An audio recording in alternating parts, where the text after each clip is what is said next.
गणित का नाम सुनते ही कई लोगों को अपने स्कूल के दिन याद आ जाते हैं। वो मुश्किल सवाल, वो कंफ्यूजन, है ना? लेकिन क्या हो अगर गणित सिखाने का तरीका ही बदल दिया जाए? भारत का निपुण भारत मिशन कुछ ऐसा ही करने की कोशिश कर रहा है और इसके तरीके काफी दिलचस्प हैं। चलिए देखते हैं कि बुनियादी गणित की शिक्षा आखिर कैसे बदल रही है। अब ये सवाल देखने में तो बहुत सीधा सा लगता है ना? 45 और 54 में क्या फ़र्क है? भाई अंक आगे पीछे हैं। लेकिन इसका जवाब उतना आसान नहीं है। सच तो ये है कि इसी सवाल के जवाब में वो सारी मुश्किलें छिपी हैं जो अक्सर बच्चों को मैथ्स में आती हैं। और यही वो पहेली है जिसे ये नया एजुकेशनल फ्रेमवर्क सुलझाने निकला है। देखिए, ये कुछ बहुत ही आम गलतियां हैं। 452 को 452 की जगह 452 पढ़ देना, या 34 को 34 समझने के बजाय सिर्फ 3 और 4 का कॉम्बिनेशन मान लेना। ये सारी गलतियां खासकर प्लेस वैल्यू यानी स्थानीय मान को लेकर बच्चों को बहुत परेशान करती हैं। तो ये जो नया एजुकेशनल फ्रेमवर्क है ना, वो इन्हीं बुनियादी गलतियों को जड़ से खत्म करना चाहता है। मकसद अब सिर्फ नियम रटाना नहीं है, बल्कि नंबर्स की एक गहरी समझ बनाना है। तो आज हम किन किन बातों पर गौर करेंगे? पहले तो ये समझने की कोशिश करेंगे कि आखिर गणित इतना मुश्किल लगता क्यों है। फिर देखेंगे कि ये नया मिशन क्या कर रहा है। हम सीधे क्लासरूम के अंदर झांकेंगे, नए तरीकों को जानेंगे और देखेंगे कि कैसे ये सब मिलकर बच्चों में एक असली कॉन्फिडेंस बनाने का काम कर रहा है। तो मैथ्स में जो भी फाउंडेशनल चैलेंजेस हैं, निपुण भारत मिशन उन्हीं चुनौतियों का एक बहुत सोचा समझा जवाब है।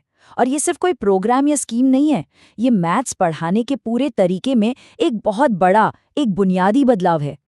यहाँ एक बहुत इंटरेस्टिंग चीज़ देखने को मिलती है, गोल्स को कैसे बदला गया है। देखिए, क्लास 1 के बच्चों के लिए गिनती का लक्ष्य 99 से घटाकर 20 कर दिया गया है। क्लास 2 के लिए 999 से 99। मतलब अब फोकस बड़ी बड़ी संख्याओं पर नहीं, बल्कि छोटी संख्याओं की गहरी समझ पर है। और देखिए, नई चीज़ें क्या जोड़ी गई हैं। पैसे पहचानना, सिंपल पैटर्न बनाना। तो साफ है, जोर अब असल दुनिया के स्किल्स पर है। बात सिर्फ गिनने की नहीं रही, बात है नंबर्स को अपनी रोज की जिंदगी से जोड़ने की। और यहीं से हम सबसे बड़े बदलाव पर आते हैं, वो बदलाव जो हर रोज क्लासरूम के अंदर हो रहा है। क्योंकि असली जादू इस बात में नहीं है कि क्या पढ़ाया जा रहा है, बल्कि इस बात में है कि कैसे पढ़ाया जा रहा है। इस नए अप्रोच के दिल में है GRR मॉडल, यानी ग्रेजुअल रिलीज ऑफ रिस्पॉन्सिबिलिटी। इसे ना साइकिल चलाना सीखने की तरह समझिए। बहुत सिंपल है। सबसे पहले कोई पीछे से साइकिल पकड़ता है, ये हुआ मैं करूं, मतलब टीचर करके दिखाते हैं। फिर वो पकड़कर साथ साथ दौड़ते हैं, ये है हम करें, टीचर और बच्चे साथ में करते हैं। फिर वो बस हाथ पास में रखते हैं ताकि गिरने पर संभाल लें, ये है आप करो। बच्चे खुद करते हैं टीचर की मदद से, और आखिर में वो हाथ हटा लेते हैं और बच्चा खुद चलाने लगता है, आप स्वयं करो। और ये जो पूरा GRR का आइडिया है ना, वो सीधे एक 40 मिनट की मैथ्स क्लास में फिट किया गया है। क्लास की शुरुआत होती है एक नॉर्मल बातचीत से, मैथ्स को रोज की जिंदगी से जोड़ते हुए। फिर आता है स्किल सिखाने का टाइम, जहां टीचर मैं करूं, हम करें, आप करो मॉडल फॉलो करते हैं। उसके बाद बच्चे खुद प्रैक्टिस करते हैं। और सबसे मजेदार पार्ट, क्लास खत्म होती है एक गणित के खेल के साथ। इससे जो सीखा है वो और भी पक्का हो जाता है। तो फर्क साफ देख सकते हैं। एक तरफ है पुराना तरीका, टीचर बोर्ड पर लिख रहे हैं, बच्चे कॉपी कर रहे हैं, सब चुपचाप अकेले काम कर रहे हैं। और दूसरी तरफ है ये नया तरीका, क्लास शुरू हो रही है एक असल दुनिया की प्रॉब्लम से, टीचर ब्लॉक्स से समझा रहे हैं, बच्चे ग्रुप में काम कर रहे हैं, डिस्कस कर रहे हैं, और आखिर में एक गेम खेल रहे हैं। फोकस अब रटने से हटकर सच में एक कॉन्सेप्ट को समझने पर आ गया है। अच्छा, चलिए अब वापस उसी मुश्किल कॉन्सेप्ट पर चलते हैं जिसकी हमने शुरू में बात की थी, प्लेस वैल्यू। देखते हैं कि ये नए तरीके असल में इस मुश्किल को कैसे आसान बनाते हैं। तो प्लेस वैल्यू मुश्किल क्यों है? क्योंकि कुछ बेसिक गलतफहमियां हो जाती हैं।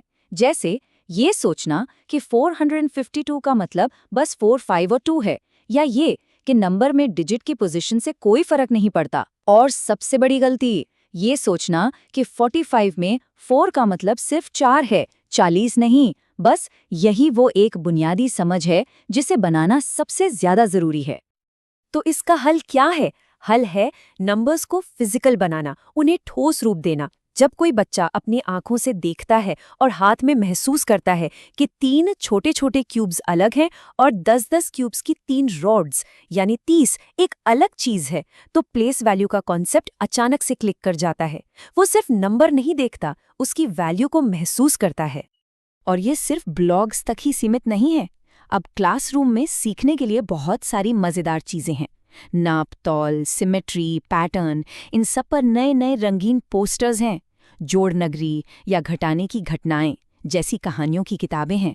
मतलब सीखना अब बोरिंग नहीं रहा, वो एक कहानी का, एक विजुअल एक्सपीरियंस का हिस्सा बन गया है। लेकिन रुकिए, असली मकसद सिर्फ सही जवाब निकालना नहीं है, उससे कहीं बड़ा है।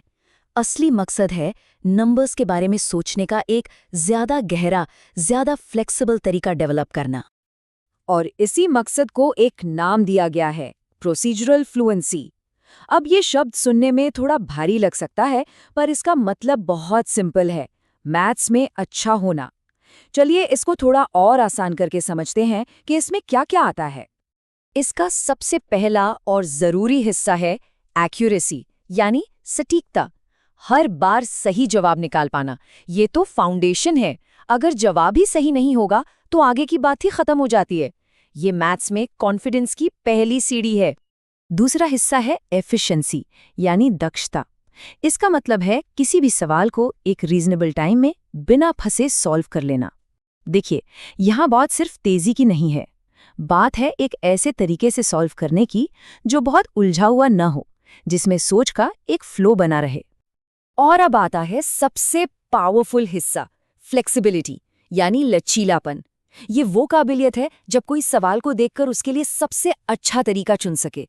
जैसे 12 को 15 से गुणा करना है, तो सीधे गुणा करने के बजाय ये सोचना कि अच्छा 12 को पहले 10 से करते हैं, 120 आया, फिर 12 को 5 से करते हैं, 60 आया, और दोनों को जोड़ दिया, 180। ये सिर्फ मैथ्स करना नहीं है, ये मैथ्स के साथ सोचना है। तो चलिए अब सारी बातों को एक साथ जोड़कर देखते हैं। ये सब कुछ, ये नए तरीके, ये नए लक्ष्य, ये सब एक ही बड़ी चीज की तरफ इशारा कर रहे हैं, और वो है मैथ्स के साथ एक बच्चे के रिश्ते को हमेशा के लिए बदल देना। तो कुल मिलाकर बदलाव क्या है? बदलाव है किताबी नियमों से निकलकर असल दुनिया की प्रॉब्लम्स तक आना, अकेले रटने की जगह मिलकर प्रॉब्लम सॉल्व करना, सिर्फ सही जवाब खोजने के बजाय सोचने का लचीला तरीका बनाना, और सबसे जरूरी, मैथ्स के डर को मैथ्स के कॉन्फिडेंस में बदलना। और जैसा कि निपुण भारत के गाइड में भी कहा गया है, ये सब कुछ स्ट्रेटेजिक और फ्लेक्सिबल सोच के बारे में है। मतलब बच्चों को अलग अलग टूल्स देना और उन्हें ये आज़ादी देना कि वो खुद चुने कि किस प्रॉब्लम के लिए कौन सा टूल सबसे अच्छा काम करेगा। तो आखिर में एक सवाल सोचने के लिए छोड़ जाते हैं कि अगर बचपन में गणित सीखने का तरीका ऐसा ही होता, खेल पर, समझ पर आधारित, तो हम में से कितने लोगों का मैथ्स के साथ रिश्ता कुछ और होता। ये नया मिशन सिर्फ नंबर नहीं सिखा रहा, ये शायद आने वाली पीढ़ी के मन से गणित का डर मिटाने की कोशिश कर रहा है।